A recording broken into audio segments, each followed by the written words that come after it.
चलो, ये बस हमारा सेकंड लास्ट चैप्टर है, ट्रांसपोर्ट एंड टेलीकम्युनिकेशन। इसके बाद कल बस हम लास्ट अपना टॉपिक करेंगे पॉपुलेशन का, और हमारा ज्योग्राफी का सिलेबस खत्म हो जाएगा।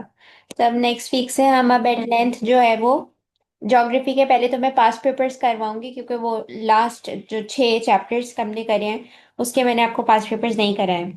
तो थोड़ा सा अगला वीक मैं वो पास्ट पेपर्स कराऊंगी, और फिर जो है ना हम ईयरली पास्ट पेपर्स के ऊपर आ जाएंगे उसके बाद वाले वीक में। सही है। नहीं है तो इजी सा ओके। चैप्टर है, ट्रांसपोर्ट एंड टेलीकम्युनिकेशन। ट्रांसपोर्ट, आपको पता है कि हमारे पास 4 मेजर रूट्स होते हैं ट्रांसपोर्ट के, और पाकिस्तान में भी वो हमारे पास हैं। बेशक वो अच्छे नहीं हैं, लेकिन एटलीस्ट हैं। तो ट्रांसपोर्ट क्यों ज़रूरी होता है? क्योंकि एक्चुअली किसी भी मुल्क की डेवलपमेंट जो है वो ट्रांसपोर्ट के ऊपर बेस करती है, चाहे वो ट्रेड हो, चाहे लोगों का सुबह निकलना हो अपने ऑफिसेज के लिए, इंडस्ट्रीज के लिए। तो बेसिकली ट्रांसपोर्ट के ऊपर आपकी सोशल इकोनॉमिक ग्रोथ डिपेंड करती है, आपका ट्रेड डिपेंड करता है ट्रांसपोर्ट पे। और जो 4 मेजर रूट्स हैं उसमें आपका एयर ट्रांसपोर्ट है, रोड है, रेल है, वाटर है। ठीक है, तो ये 4 जो है वो तरीके हैं जिससे आप ट्रांसपोर्ट करते हो। वाटर जो है वो प्राइमरीली यूज़ होता है आपके ट्रेडिंग पर्पस के लिए। फिर railway network is best developed in Sindh and Punjab, यानी इतना भी कोई अच्छा डेवलप नहीं है, लेकिन बाकी एरियाज़ के बाकी एरियाज़ के कंपैरिजन में सिंध और पंजाब में जो रेलवे नेटवर्क है वो स्लाइटली बेटर है।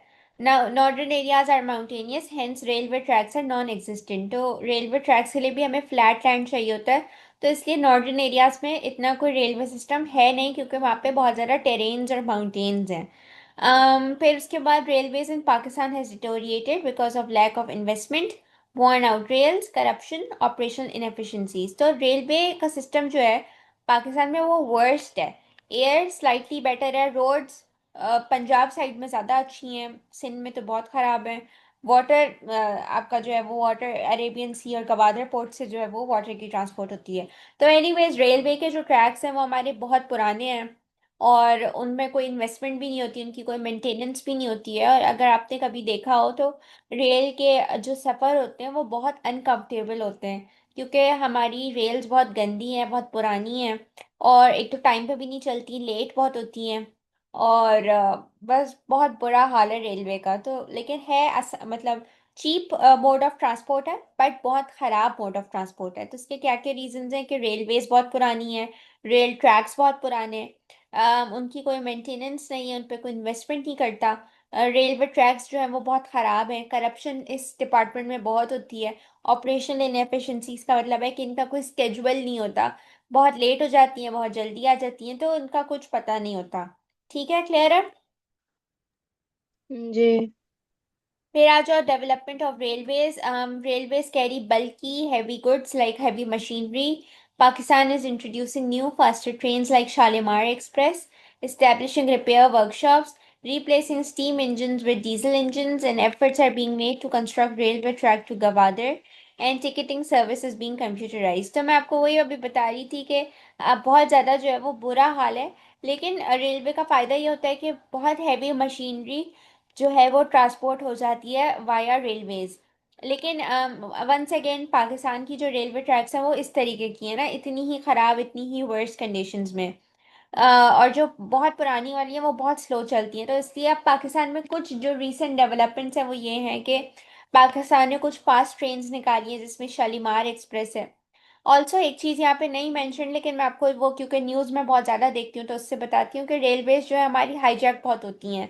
तो टेररिस्ट एक्टिविटीज़ भी बहुत ज़्यादा जो है वो रेलवेज के अंदर होती हैं, कि कोई ना कोई उसको हाईजैक कर लेता है और कोई ना कोई एक्सीडेंट हो जाता है। तो ये चीज़ें भी आप अपने उसमें लिख सकते हो कि क्यों रेलवे जो है वो पाकिस्तान में इतनी स्टैब्लिश नहीं है। फिर जो है जैसे आई थिंक 4-5 इयर्स अगो मैंने पहली दफ़ा अपनी ज़िंदगी में इससे रेल से ट्रैवल किया था। तो वो सफ़र आई बिलीव 20 आवर्स का था, या पता नहीं कितने का था, फ्रॉम लाहौर टू कराची। तो उसमें जो है बीच में कहीं बिल्कुल नो मैन लैंड पर हमारी ट्रेन खराब हो गई थी। और उस ट्रेन मतलब वो नो मैन लैंड था, वहाँ पे कोई बंदा भी नहीं था, कोई दूर दूर तक कोई चीज़ नहीं थी। तो वहाँ पे जो है वो हमारी ट्रेन खराब हो गई थी, और फिर उनको नया इंजन भेजने में आई थिंक 5 से 6 घंटे लगे थे। तो जो मेरा सफ़र 20 घंटे का था वो मैंने पता नहीं कितने 30 आवर्स में जाके कंप्लीट किया था, यानी एक दिन से ज़्यादा मुझे लग गया था वापस आने में। तो ये हर जगह रिपेयर वर्कशॉप्स नहीं है। अगर कहीं ट्रेन ख़राब भी हो जाती है तो उसको बहुत लंबा फिर वेट करना पड़ता है कि कोई दूसरा स्पेयर इंजन जो है वो आएगा। तो इसलिए अब डेवलपमेंट्स ये है कि रिपेयर वर्कशॉप जो हैं वो ज़्यादा से ज़्यादा स्टैब्लिश हो जाएं। फिर स्टीम इंजन्स जो पुराने इंजन्स हैं उनको डीजल इंजन से रिप्लेस किया जा रहा है। फिर गवादर, क्योंकि वाटर पोर्ट तो बहुत अच्छा है तो वहाँ पे फर्दर ट्रांसपोर्ट के लिए रेलवेज को कंस्ट्रक्ट किया जा रहा है। और टिकटिंग सर्विस जैसे एयरवेज के आप जो है टिकट ऑनलाइन खरीद सकते हैं, तो अब वैसे रेलवेज के भी खरीदे जा सकते हैं। क्लियर है यहाँ तक? जी। ठीक है। फिर आज जो ड्राई पोर्ट्स पोर्ट्स जो होते हैं वो बेसिकली आपके ट्रेडिंग के लिए यूज हो रहे होते हैं। यहाँ पे चीजें बहुत ज्यादा हेविली एक्सपोर्ट हो रही होती हैं या हेविली इंपोर्ट हो रही होती हैं। लेकिन अब ड्राई पोर्ट क्या है, मैं आपको वाटर के पोर्ट बताएं, अब मैं आपको एक नई चीज बताने जा रही हूँ, ड्राई पोर्ट। तो ड्राई पोर्ट बेसिकली आपके उन सिटीज के अंदर होता है जहाँ पे कोई सी कनेक्शन नहीं है। जैसे अब लाहौर में बहुत ज्यादा ड्राई पोर्ट्स हैं। वो ड्राई पोर्ट जो होते हैं वो सी पोर्ट से काफी दूर होते हैं। तो वो इसलिए होते हैं ताकि वो जल्दी जल्दी जो है ना चीज़ों को ट्रांसपोर्ट करवा सकें। तो इनमें जो है ना जैसे जो अगर फॉर एग्जांपल लाहौर से किसी चीज़ ने एक्सपोर्ट होना है तो उसको हम मूव कर देंगे ड्राई पोर्ट पर जो कि लाहौर में ही है। वहां पर उसकी चेकिंग होगी, उसकी क्लियरेंस होगी, उसका स्टोरेज होगा, उसकी ट्रांसपोर्टेशन होगी, and then it is move to seaport and then to export destination. So ये जो प्रोसेसेस चेकिंग, क्लियरिंग और स्टोरेज और ट्रांसपोर्ट का होता था, ये काम बेसिकली सी पोर्ट का होता था। तो सी पोर्ट पे अब पूरे पाकिस्तान से इतना लोड होता है तो इसलिए अब बहुत ज़्यादा जो है वो सिटीज़ के अंदर ड्राई पोर्ट बन गया है, तो वो हाफ काम सी पोर्ट का कर देता है। सी पोर्ट का फिर सिर्फ एक काम रह जाता है कि उसको सिर्फ डेस्टिनेशन पर मूव करना होता है, जो भी उसकी एक्सपोर्ट डेस्टिनेशन होती है यानी उस प्रोडक्ट की, बस उसको उसी कंट्री तक पहुंचाना होता है। अब सी पोर्ट्स के ऊपर से बर्डन रिड्यूस हो गया ड्यू टू ड्राई पोर्ट्स, क्योंकि ड्राई पोर्ट्स जो है वो एक्सपोर्ट मटेरियल को खुद ही चेकिंग कर लेते हैं, खुद ही उसकी क्लियरेंस और खुद ही उसकी स्टोरेज करके दे देते हैं। तो बेसिकली ये हैंड इन हैंड अब चल रहे होते हैं ड्राई पोर्ट्स और सी पोर्ट्स। सी पोर्ट्स का सिर्फ अब एक काम है, that is to move the item to export destination, वो कोई भी आपकी कंट्री हो सकती है। So dry ports reduce workload at Karachi port, and dry ports require efficient rail transport and managerial staff with refrigeration facilities for items like fruits. तो आपको पता है कि लाहौर और पंजाब के जो एरियाज हैं वो हाईली एग्रीकल्चरल हैं। तो और आपको पता है कि हमारा जो फ्रूट है या जो हमारी आई थिंक फ्रूट ज़्यादा जो है ना वो एक्सपोर्ट होता है हमारा। तो फ्रूट्स को एक्सपोर्ट करने के लिए अब गर्मी में तो उसको नहीं रखा जा सकता ना, क्योंकि पोर्ट्स पे गर्मी बहुत होती है। तो इसलिए ये भी मेक श्योर करना होता है कि पोर्ट्स के ऊपर स्टोरेज फैसिलिटीज भी हैं और वो प्रॉपर रेफ्रिजरेशन की फैसिलिटीज उनको प्रोवाइड करनी चाहिए, वरना जो भी आपका आइटम है फ्रूट्स वगैरह वो पेरिश हो सकते हैं। इवन मीट भी हमारा एक्सपोर्ट होता है, तो मीट के लिए भी आपको रेफ्रिजरेटर चाहिए होता है, वरना ये सब चीज़ें पेरिश हो जाएंगी। ठीक है, क्लियर है यहाँ तक? ड्राई पोर्ट्स की इंपॉर्टेंस समझ आ गई? जी। चलो। फिर आज जो रोड्स पर, तो रोड जो है वो हमारा सबसे पॉपुलर मीन्स ऑफ ट्रांसपोर्ट है जो कि ऑलमोस्ट हर बंदा यूज करता है। 82% जो है वो टोटल पैसेंजर्स रोड से मूव करते हैं। रोड्स का बेनिफिट ये होता है कि ये स्मॉल टाउन्स को बड़े टाउन्स के साथ कनेक्ट कर देता है। और बलूचिस्तान में जो है वो बहुत ज़्यादा कम है रोड्स, बहुत, क्योंकि वो माउंटेनियस रीजन है, टेरेन्स बहुत ज़्यादा हिली एरिया है, तो उसका बैड लैंडस्केप है, इसलिए वहाँ पे रोड इतनी है नहीं। फिर जीटी रोड जो है, जो आई डोंट नो, आप पंजाब में वैसे तो रहती हो लेकिन आपको ये पता होना चाहिए कि जीटी रोड जो है ग्रैंड ट्रंक रोड बहुत ज़्यादा जो है वो पंजाब में नोन है। तो वो मुगल्स ने बनाई थी। फिर national highway N5 connect Karachi to Lahore. और फिर उसके बाद पहले नेशनल हाईवेज होती थी, अभी भी एग्जिस्ट करती हैं, लेकिन अब हमारे पास फर्दर मोटरवेज आ गई हैं। तो आपको पता होना चाहिए कि N5 जो है वो कराची टू लाहौर को कनेक्ट करती है। और फिर अभी जो हम मोटरवेज पढ़ेंगे अपकमिंग, वो भी आपको पता होना चाहिए कि कौन सी मोटरवे कौन सी सिटीज को आपस में कनेक्ट करती है, ये इंपॉर्टेंट है। तो जैसे हमारे पास है एक इस्लामाबाद टू लाहौर मोटरवे, फिर इस्लामाबाद टू पेशावर मोटरवे, फिर पिंडी भाटियां टू फैसलाबाद M3 है, फिर कराची टू हैदराबाद M9 है। ये आपको जो है ना वो एटलीस्ट ये चार मोटरवेज पता होनी चाहिए कि इस्लामाबाद टू लाहौर, एक कराची टू हैदराबाद M9, एक पिंडी भाटियां टू फैसलाबाद और एक इस्लामाबाद टू पेशावर मोटरवे, क्योंकि ये बहुत बड़ी बड़ी मोटरवेज हैं। तो मोटरवेज क्यों अच्छी होती हैं? क्योंकि इस पे कोई देखो ट्रैफिक नहीं होता, यानी इस पे कोई सिग्नल्स नहीं होते, तो ट्रैफिक ब्रेक नहीं, ट्रैफिक का जैम होना नहीं होता। इसमें बहुत फास्ट स्पीड पे जो है वो आप ट्रैवल कर सकते हो from one place to another. इससे ट्रांसपोर्ट बेहतर होता है। Industrial estates can be establish on the route. और अगर आपने कभी रोड से ट्रैवल किया हो तो आप देखती भी होगी कि जैसे जब हम मोटरवेज पर होते हैं, क्योंकि हम लोग बहुत ज़्यादा ट्रैवल करते हैं कराची टू लाहौर रोड से भी, तो हम बीच में देखते हुए आते हैं कि बहुत ज़्यादा जो है वो नियर बाय एरियाज में मोटरवे के बहुत ज़्यादा इंडस्ट्रियल एस्टेट्स होते हैं, वहाँ बहुत हाई इंडस्ट्रियल एक्टिविटी चल रही होती है। और वो प्रेफर करते हैं कि वो मोटरवे से करीब जो है वो अपनी इंडस्ट्रियल एस्टेट बनाए, ताकि उनको जो भी ट्रांसपोर्ट करना हो चीज़ from one city to another, वो जल्दी जल्दी ट्रांसपोर्ट हो जाए, बजाय कि वो अपना इंडस्ट्रियल एस्टेट मेन सिटी के अंदर कहीं जाके बना दें। लेकिन वंस अगेन जो मोटरवेज होती हैं वो बहुत एक्सपेंसिव होती हैं, उनको बिल्ड करना बहुत मुश्किल है, लेकिन जब बन जाती हैं तो बहुत जो है वो एक फास्ट मीन्स ऑफ ट्रांसपोर्ट हो जाता है। फिर रोड्स वर्सेस रेल्स का आपसे क्वेश्चन पूछा जा सकता है, यानी एडवांटेज या डिसएडवांटेज में, तो आपको ये मैंने पॉइंट्स लिख के दिए मैं कि motor vehicles are relatively inexpensive and roads are easier to build as compare to railways. Railway खरीदना तो हमारे लिए पॉसिबल नहीं है ना, लेकिन हाँ हम कोई मोटर व्हीकल ज़रूर खरीद सकते हैं, या तो बाइक या रिक्शा या गाड़ी, जो भी जिसकी भी अफोर्डेबिलिटी में आए तो वो एटलीस्ट वो चीज़ खरीद सकता है। लेकिन रेलवे किसी नॉर्मल बंदे को मैं बोलूँ कि जाके खरीद लो, तो वो मुश्किल काम है, ऑलमोस्ट इम्पॉसिबल। फिर उसके बाद जो आपकी रोड्स होती हैं उनको बनाना रिलेटिवली आसान काम है एज कम्पेयर टू कि वो रेलवे ट्रैक्स बनाए जाएं, क्योंकि रेलवे ट्रैक्स बहुत बड़े एरिया पे बनते हैं, जैसे बहुत सारी सिटीज़ को कवर करता है रेलवे ट्रैक। तो रेलवे ट्रैक के लिए आपको पैसे ज़्यादा चाहिए होते हैं। लेकिन जो रोड्स होती हैं उनको लो इन्वेस्टमेंट चाहिए होती है, और वो शॉर्ट डिस्टेंस के लिए जो है लोग रोड्स को ही प्रेफर करते हैं। जैसे काफ़ी ज़्यादा लोग जो है वो कराची टू हैदराबाद ट्रैवल कर लेते हैं बाय रोड। इसी तरीके से पंजाब में बहुत ज़्यादा जो है वो सिटीज़ कनेक्टेड हैं वाया रोड्स। तो और फिर रोड्स जो है वो perishable high value goods carry कर सकते हैं। रेलवे ट्रैक्स मुश्किल होता है बनाना, फिर मुश्किल भी है बनाना और फिर मेंटेन करना भी मुश्किल काम है। और ट्रेन का मसला ये होता है कि वो अपने जो उनके नॉन स्टेशन होते हैं वो वहीं पे रुकती हैं। रोड्स पे ऐसा नहीं होता, आपका जो भी मोटर व्हीकल है आप कहीं भी जाके अपनी मोटर व्हीकल रोक सकते हो, पर ट्रेन के लिए ऐसा नहीं होता। फिर railway tracks are difficult to build in rugged terrain. तो ये वही बात है कि नॉर्दर्न एरियाज में जैसे हमारे पास रेलवे की फैसिलिटी नहीं है, क्यों? क्योंकि उनका लैंडस्केप जो है वो बहुत ज़्यादा हिली है। क्लियर है ना विशाल? यहाँ तक आसान सा चैप्टर है, इतना कोई मुश्किल नहीं है। जी। समझ आ रही है चीज़ें? आ रही है। ठीक है। फिर आ जाओ एयर ट्रांसपोर्ट पे। अच्छा, एयर ट्रांसपोर्ट में हमारे पास है सबसे पुरानी पीआईए, जो कि हमारा नेशनल कैरियर भी है, पाकिस्तान इंटरनेशनल एयरलाइंस। ये 1955 में स्टैब्लिश हुई थी। और ऑब्वियसली एयर ट्रांसपोर्ट जो है वो सबसे ज़्यादा एफिशिएंट ट्रांसपोर्ट का मीन्स है, क्योंकि बहुत जल्दी आप इसमें ट्रैवल कर सकते हो। फिर civil aviation authority manages and develop civil aviation in Pakistan. तो ये आपको पता होना चाहिए कि जो एयर ट्रांसपोर्ट का सिस्टम है विद इन पाकिस्तान वो मैनेज कौन करता है। तो मैनेजिंग अथॉरिटी जो है वो CAA यानी सिविल एविएशन अथॉरिटी है। इंपॉर्टेंट नाम है, याद होना चाहिए आपको।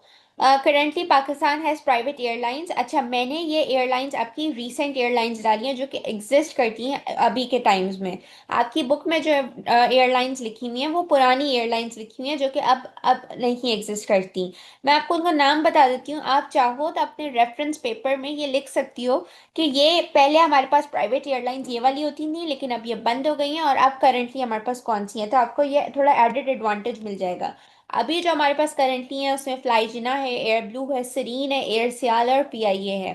जो पुरानी है उसमें हमारे पास भोजा एयरलाइन थी, शाहीन एयरलाइन थी, और एरो एशिया थी। ये तीन थी। आई थिंक भोजा तो बहुत बुरी तरीके से बंद हुई थी, और फिर शाहीन ऐसे ही किसी ने खरीद लिया था शाहीन को। भुजा के जो है वो ना एयर एक्सीडेंट्स बहुत ज़्यादा थे, तो इसलिए भुजा एयरलाइन बंद हो गई थी। तो अब ये करंटली पांच जो है वो हैं, और पुरानी जो मैंने आपको तीन बताई हैं ये अब बंद हो गई हैं। अब जो है पाकिस्तान इंटरनेशनल एयरलाइंस अब जो है वो प्राइवेटाइज हो गई है। आई डोंट नो आप कितना अवेयर हो इससे या नहीं। पहले ये गवर्नमेंट के अंडर में आती थी, फिर गवर्नमेंट ने इसकी ऑक्शन कर दी, तो अब इसको जो है वो प्राइवेटाइज कर दिया। इसको खरीद लिया गया है एक प्राइवेट सेक्टर के थ्रू। तो अब वो लोग इसको मैनेज कर रहे हैं। फिर air transport is faster than rails and roads. There are 8 international airports in Pakistan. तो ये एक सिग्निफिकेंट बात है कि एयर ट्रांसपोर्ट जो है वो सबसे ज़्यादा जो फास्टेस्ट ट्रांसपोर्ट का मीन्स है वो एयर होती है। और पाकिस्तान के अंदर सिर्फ 8 इंटरनेशनल एयरपोर्ट्स हैं। फिर आ जाओ वाटर ट्रांसपोर्ट पे। Waterways are important for handling high bulk goods. ये वो बल्क गुड्स हैं जो कि आपके क्या होते हैं, एक्सपोर्ट या इंपोर्ट हो रहे होते हैं। तो वाटर वाटर ट्रांसपोर्ट बेसिकली सी पोर्ट्स के ऊपर हो रही होती है, जो कि पाकिस्तान में दो हैं, एक केमाड़ी और एक पोर्ट कासिम, ये दोनों कराची में हैं।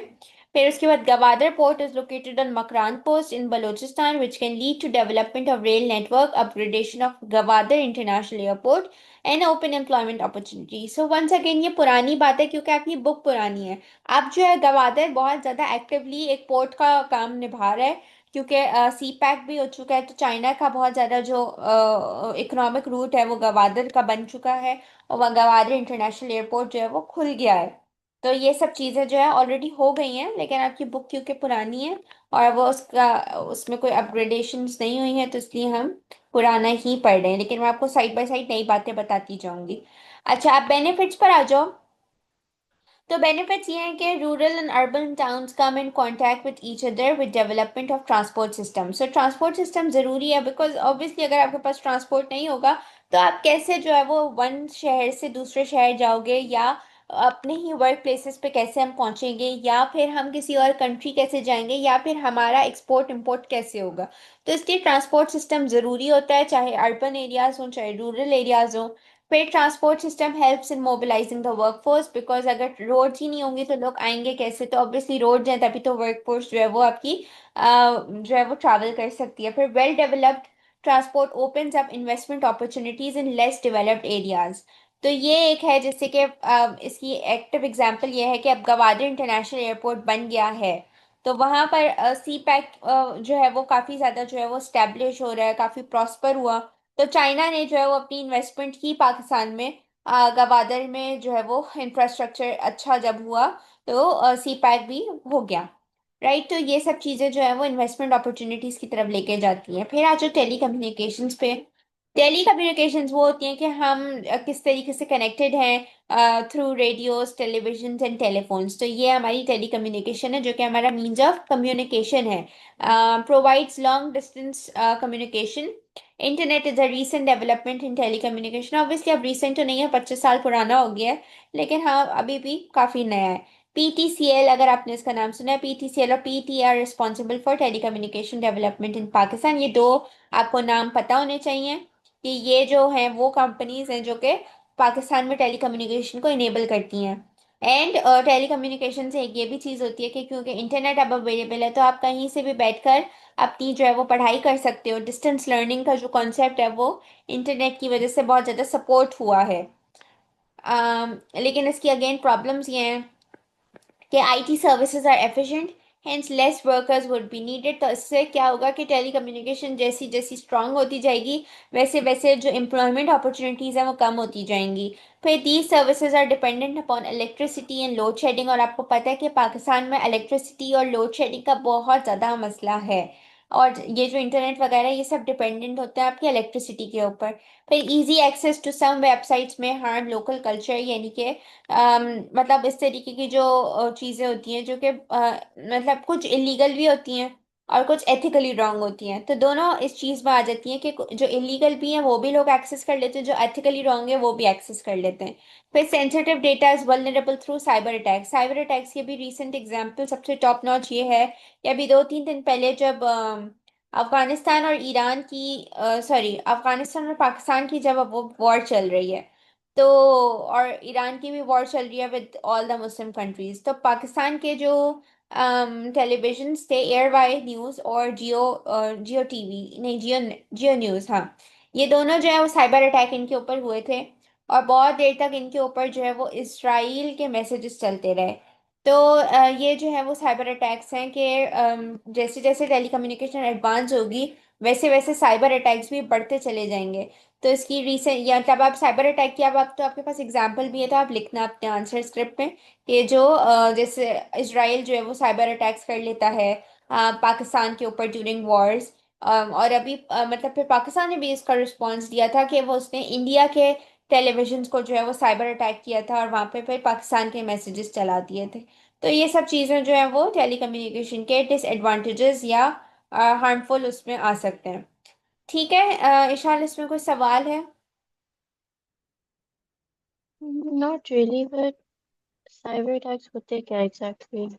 साइबर अटैक्स ये होते हैं कि जैसे आप कोई इसराइल का बंदा है, उसको पाकिस्तान नहीं आना पड़ेगा। वो अपने इसराइल में रहते रहते ही जो है वो पाकिस्तान के डेटा को वो कर सकता है, हैकिंग कर सकता है। यानी एक तरीके से ये समझो कि जैसे फॉर एग्जांपल व्हाट्सएप नहीं हैक हो जाते, या आपका कोई अकाउंट हैक हो जाता है, हम्म। तो इसी तरीके का जी। समझो कि ये भी साइबर अटैक्स ही होते हैं ना, कि आपको नहीं पता कि किसने किया है, पर कोई ना कोई एक्सेस कर लेता है आपकी चीजों को। तो ये होते हैं साइबर अटैक्स। हम्म। आजकल व्हाट्सएप के बहुत ज्यादा फ्रॉड्स हो रहे हैं ना, कि आप ये ओटीपी बताएं तो उससे पता नहीं क्या हो जाएगा, तो फिर आपका पूरा व्हाट्सएप हैक हो जाता है। और हम्म। ये सब चीजें जो है ना वो साइबर अटैक में आती है, कि एक बंदा दूर से बैठ के आपके साथ कोई फ्रॉड कर रहा हो। ठीक है, सही है। उसमें फिर अगर आपका किसी ने अकाउंट हैक करा है तो ऑब्वियसली आपके अकाउंट की सारी इंफॉर्मेशन उसको मिल जाएगी। तो ये सब चीज़ें जो है ना, अब जैसे ऑनलाइन बैंकिंग एप्स होती हैं, तो ये आजकल जो एक आई डोंट नो आपको पता है या नहीं, ये ट्रेंड चला था कि कॉल आती थी तो वो आपको कोई ओटीपी बताना होता था। वो आपसे पूछता था आपके फोन पे कोई ओटीपी आया है, कोई भी वो बंदा बन के ना, और फिर अगर कोई लोग अपना ओटीपी बता देते थे तो उसी वक्त उनकी मोबाइल बैंकिंग एप्स जो है वो हैक हो जाती थी, या उनका फोन हैक हो जाता था। तो इस तरीके की काफी चीजें जो है वो पाकिस्तान में भी रिसेंट डेज में हुई हैं। तो ये सब चीजें, अब जैसे हम्म। इसराइल का भी मैं बताई थी, तो इसराइल का कोई बंदा पाकिस्तान तो नहीं आया ना, उसने इसराइल से बैठकर जियो न्यूज और एयरवाई न्यूज को हैक कर लिया और उस पर अपने मैसेजेस चला दिए। तो बेसिकली हैकिंग समझ लो कि ये साइबर अटैक्स होते हैं। ठीक है। सही है। ठीक है, क्लियर है, इसमें कोई मुश्किल ऐसा चैप्टर नहीं है। एक बार आप इसको गो थ्रू करोगी ना तो फर्दर क्लियर हो जाएगा। बेसिक्स है ये बिल्कुल। हम्म। ठीक है। सही है। अच्छा, अभी तो आई थिंक अभी तो आप हिस्ट्री पे फोकस करो। ये वाले चैप्टर्स जो है ना अभी इन पे इतना फोकस नहीं करना, क्योंकि पहले हिस्ट्री सेक्शन 2 आपका अच्छा हो जाए ना थोरो, तो फिर उसके बाद मैं ज्योग्राफी का हम्म। आपके वाइवा से स्केड्यूल करूंगी, तो फिर ये चैप्टर्स तब हो जाएंगे। लेकिन कल ओके। की क्लास में जो है मैं लास्ट चैप्टर करवाऊंगी ज्योग्राफी का, पॉपुलेशन। कल आप 1 o'clock फ्री हो? या उठ जाऊंगी। चलो ठीक है, 1 o'clock पर फिर मैं आपकी ना क्लास रख लेती हूँ 1 से 2। ठीक है, कोई वाई बाय नहीं है, सही सिर्फ है। क्लास ही मुझे पढ़ानी होगी। ओके। ओके। चलो ठीक है, फिर इंशाल्लाह सी यू टुमारो। सही है। चलो टेक केयर, अल्लाह हम्म। हाफिज। अल्लाह हाफिज।